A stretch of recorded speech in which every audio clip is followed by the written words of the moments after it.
खेल होने वाला है देश में, खेला होवे खेला, क्या खेला होवे वो देखना है, वो बताएंगे हम, बंगाली भाषा में ही बताएंगे। जब भारत सरकार 5 लाख से ज्यादा लोगों से नहीं डर रही, जो दिल्ली के चारों तरफ डेरा डालने बैठे हैं, जिसने पक्के मकान सड़कों के ऊपर बना दिए, तो आपका क्या खेल करेगी सरकार, वो हम बताते हैं क्या होगा बंगाल के साथ में। वे एक मुट्ठी चावल मांगते हैं आपसे, आप उनसे भाव की बात करो कि 1850 रुपए जो भारत सरकार का भाव है वो कब मिलेगा हमारे। जिस खेत में हम बैठे हैं ये चावल का खेत है, इसका रेट है 1850 रुपए, 18 रुपए 50 पैसे किलो, ये सरकारी रेट है। जब आपसे वोट मांगने आए तो वो जरूर मांग लेना उनसे। इसी के लिए बैठे हुए हैं दिल्ली में कि एमएसपी पे, मिनिमम सपोर्ट प्राइस पे देश में कानून बने। अगर वो बंगाल का किसान है, आसाम का किसान है, वो कर्नाटक का किसान है, उसका धान भी उसके कम रेट पे ना खरीदा जाए, उसकी जो दूसरी फसलें हैं वो भी कम रेट पे ना खरीदा जाए। अभी आपके साथ में क्या होगा, जो उत्तर प्रदेश और आसपास के क्षेत्र में हुआ है, वो हुआ है कि 10 साल पुराना ट्रैक्टर आप नहीं चला सकते, 10 साल पुराना पंपिंग सेट आप नहीं चला सकते। आपके यहां 15 साल का होगा भी, 15 साल में जो भी डीजल से चलने वाला सिस्टम है आपका, वो आपके यहां पे बंद है। आपके साथ में क्या होगा जब सरकार, भारत सरकार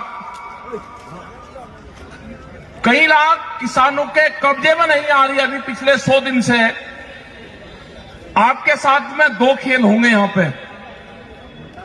यहां पे पहला है कि एमएसपी पे खरीद नहीं हो रही, दूसरा सबसे बड़ा खेल होगा, बड़ी बड़ी कंपनी आएगी जिसको देश बेचा जा रहा है, वे कंपनी आएगी समुद्र में मछली पकड़ने के लिए भी बड़ी कंपनी आ रही है। मछुआरा का जो किसान है, जो समुद्र के पास का किसान है, उसको बहुत बड़ा नुकसान होने वाला है। उसके बाद में नुकसान होगा जो आपके घर के बाहर गड्ढे बने हैं जिसमें आप मछली पकड़ने का काम करते हो, घर के घर में ही, ये पूरे बंगाल में है, ये बंद होंगे। वो कानून भी आएगा, जैसे दूध पे कानून आ रहा है कि डब्बे के अंदर एक किसान अपने पड़ोसी को भी दूध नहीं बेच सकता, ऐसे ही यहां पे भी ये कंपनियां काम करेंगी। क्या किसान जिंदा रह सकता है? ये बड़ी बड़ी कंपनियों के हवाले देश को करा जा रहा है। अगर किसी पार्टी की सरकार होती तो वो बात कर लेती, ये पार्टियों की सरकार नहीं, इस सरकार को कंपनी चलाती है। बड़ी बड़ी कंपनियां हैं जो सरकारों को चलाने का काम कर रही है। वॉलमार्ट जैसी कंपनी आ रही है, अडानी जैसी कंपनी आ रही है, जिसके हाथ में पूरे के पूरे विभाग बेच दिए, टेलीकॉम बेच दिया, हवाई जहाज बेच दिए, एयरपोर्ट बिक गए, रेलवे बिक रही है। अब अगला काम किसानों का है, किसानों का। पिछले 100 दिन से किसान बैठे हुए हैं, देश का किसान, कई लाख आदमी बैठे हुए हैं, 300 के आसपास लोग हमारे शहीद हो गए हैं। उसके बाद में भी सरकार बात करने को भी अभी तैयार नहीं है।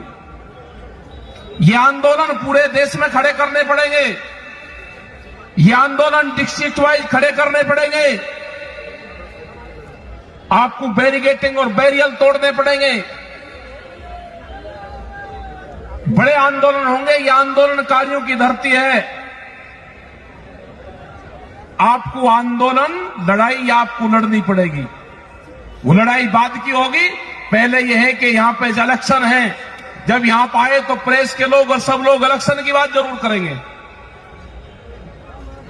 हमारे संयुक्त मोर्चे ने तय करा है कि हम बंगाल में जाएंगे, बंगाल के लोगों से अपील करेंगे कि आप दिल्ली आकर आंदोलन नहीं कर सकते, आपके वहां पे इलेक्शन है, आप बीजेपी को हराने का काम करो। आप उसको वोट मत दो, उसको हराने का काम करना।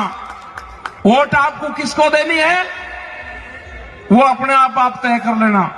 जो भी आपको मजबूत कैंडिडेट लगता हो, बीजेपी को हरा सकता हो, आप उसको वोट दे देना। जो ये भगोड़े लोग हैं ना, जो अभी तक यहां पे मंत्री थे और फिर छोड़ के भागे, उनके सामने कर जा रहा। एक महिला यहां पे लड़ाई लड़ रही पूरे भारत सरकार से, उसको एक्सीडेंट करवा दिया, उसको हॉस्पिटल में डलवा दिया। आप देख लेना किसको आपको देना है वो। हम तो संघर्ष वहां पे करते रहेंगे। हमने कहा कि जब तक 3 बिल वापसी नहीं होंगे, किसान घर वापसी नहीं जाएगा। जब तक एमएसपी पे कानून नहीं बनेगा, किसान घर वापसी नहीं करेगा। एमएसपी पे अगर कानून बनेगा तो यहां से भी चावल पैदा करने वाले किसान को 1850 रुपए अगर कोई भी खरीद करेगा, या सरकार खरीद करे या कोई व्यापारी खरीद करेगा आपके गांव से, तो उसकी रसीद आपको देगा पक्की। 1850 रुपए से कम पे वो खरीद नहीं कर सकता। ये कानून बनेगा। हमने कहा कि प्रधानमंत्री का पायलट प्रोजेक्ट है डिजिटल इंडिया, जो 23 किसानों का फसलें जो उगाता है किसान, जिसकी एमएसपी तय है, उन किसानों को उस डिजिटल इंडिया कैंपेन से जोड़ दिया जाए। किसान ने फसल बेची, जब तक वो अपने घर पे जाए अकाउंट में उसके पैसा पहुंच जाए। किसान को उससे नहीं जोड़ोगे, किसान की फसलों को लुटाई करोगे। 700 रुपए से लगा के और 1000 रुपए क्विंटल तक उसकी फसलों को खरीदोगे, और जब चावल वो खरीदने जाएगा तो 40, 50 और 60 और 70 रुपया किलो उसको मिलेगा। इससे कंज्यूमर भी मरा और इससे किसान भी मरा। जो वेजिटेबल्स हैं, जो फल, जो सब्जियां हैं, उसके भी दाम तय होने चाहिए। यह आंदोलन चल रहा है। जब भी भारत सरकार से बातचीत होगी, ये आंदोलन में ये भी एक प्रायोरिटी पर रखा जाएगा कि जो फसलें हैं, वो सब्जी की फसलें हो, वो दूध की फसलें हो, इनके भी रेट देश में तय हो। अभी एक नया व्यापार शुरू हुआ है यहां पे, वो व्यापार है भूख का व्यापार। जो हमारी माताएं बहनें बैठी है, अगर ये सोना पहनती थी तो एक सर्वे हुआ, ये सोने का इस्तेमाल 1 साल में 17 बार करती हैं। जो तीज त्योहार है, जो ईद, दिवाली होगी, होली होगी, जो दुर्गा पूजा होंगे, उस टाइम पे उस सोने का इस्तेमाल ये महिलाएं करती हैं। उनने कहा कि ये नहीं, और व्यापार होगा, भूख के ऊपर व्यापार होगा।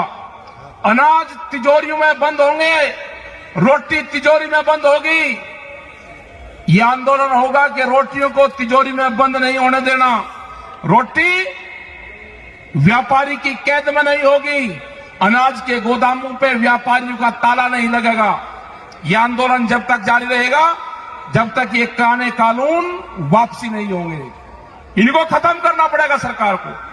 ये 3 बिल नहीं है, दूध के ऊपर बिल आ रहा है। अभी अगर कोई आदमी यहां पे पशुपालन का काम करते होंगे, अगर किसी के पास में 2 पशु होंगे तो कॉमर्शियल कनेक्शन लेना पड़ेगा उसको गांव में भी। ये बिल आ रहा है।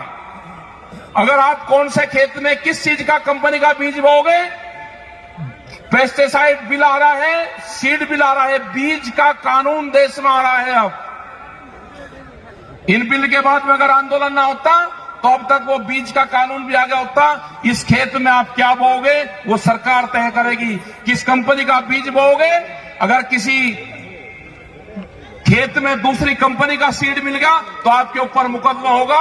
बीज के थाने खुलेंगे देश में।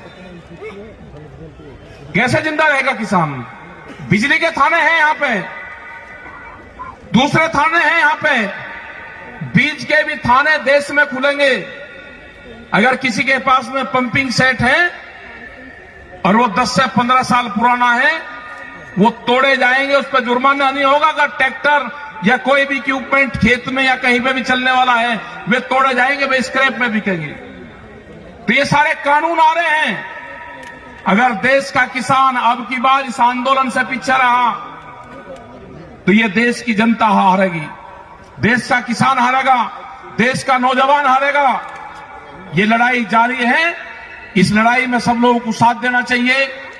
रेलवे के कर्मचारी 2022 में अगले साल 4.5 लाख कर्मचारी हट जाएंगे। वॉलमार्ट जैसी कंपनी आ रही है, उसके पास में 10,000 पानी के जहाज हैं। उसका पहला यह है कि जो साप्ताहिक बाजार लगते हैं वे साप्ताहिक बाजार पूर्ण रूप से बंद होंगे। उसमें पूरे देश में 4.5 करोड़ लोग रोजगार पाते हैं, वो खत्म होंगे सारे के सारे। आगे है कानून, अगर कोई एक्सप्रेस वे निकल रहा है उसके 1 किलोमीटर के दोनों तरफ कोई भी कॉमर्शियल एक्टिविटी नहीं हो सकती। कोई भी अपना पान का खोखा, बीड़ी का खोखा, चाय का खोखा, पंचर लगाने की दुकान वो नहीं कर सकता। उसको लाइसेंस लेना पड़ेगा, जैसे पेट्रोल पंप का लाइसेंस मिलता है। ये भी कानून आ रहा है। तो करीब 40 से ज्यादा कानून अभी देश में इस तरह के आने वाले हैं। उससे देश नहीं बचने वाला, बर्बाद होगा पूर्ण रूप से। और ये सारी की सारी जमीनें हमारी कंपनियों के पास में जाएगी। यहां पर आएगी वो कंपनी और वो कहेगी कि 40,000 रुपए एकड़ का अगर रेट है तो वे 60,000 रुपए एकड़ आपको देंगे। तो किसान उसको तुरंत देगा और वो एग्रीमेंट होगा आपका 30 से 40 साल का।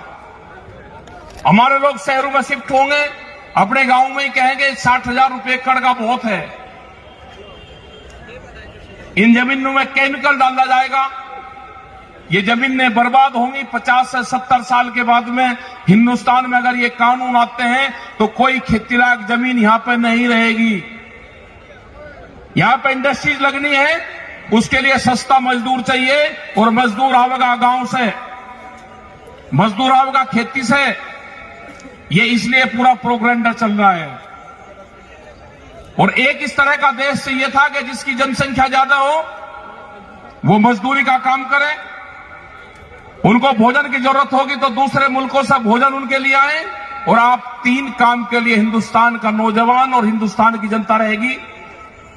खाने के लिए मार्केट, मजदूरी करने के लिए फैक्ट्री और वोट देने के लिए वोटर। आप सिर्फ 3 काम करोगे, चौथा काम आप नहीं कर सकते। तो इसलिए आंदोलन में आपको जुड़ना पड़ेगा। नौजवानों के हाथ में बड़ी ताकत है। आप सब नौजवानों को देश के खड़ा होना पड़ेगा, जुड़ना पड़ेगा। आपने इस टाइम तक बातचीत सुनी, आपका बहुत बहुत धन्यवाद। आप वोट मत देना, उसको वोट मत देना, संघर्ष करो। वोट नहीं देना उसको, संघर्ष आपको करना पड़ेगा। इनको यहां से बैरंग भगा दो। दिल्ली में हम बैठे हुए हैं, इनकी तलाश में है। यहाँ पे ये सरकार, वहां से दिल्ली सरकार 1.5 महीने से गायब है। पता चला कि बंगाल में गई। हमारे पूरे संयुक्त मोर्चे के लोग, राज्यपाल जी हैं हमारे लीडर, यहां पर बैठे हुए हैं। हम आए हैं उनको तलाश करने, कहीं आपको मिले तो पकड़ के ये जरूर पूछ लेना उनसे। तो धन्यवाद। जय हिंद, जय बंगाल।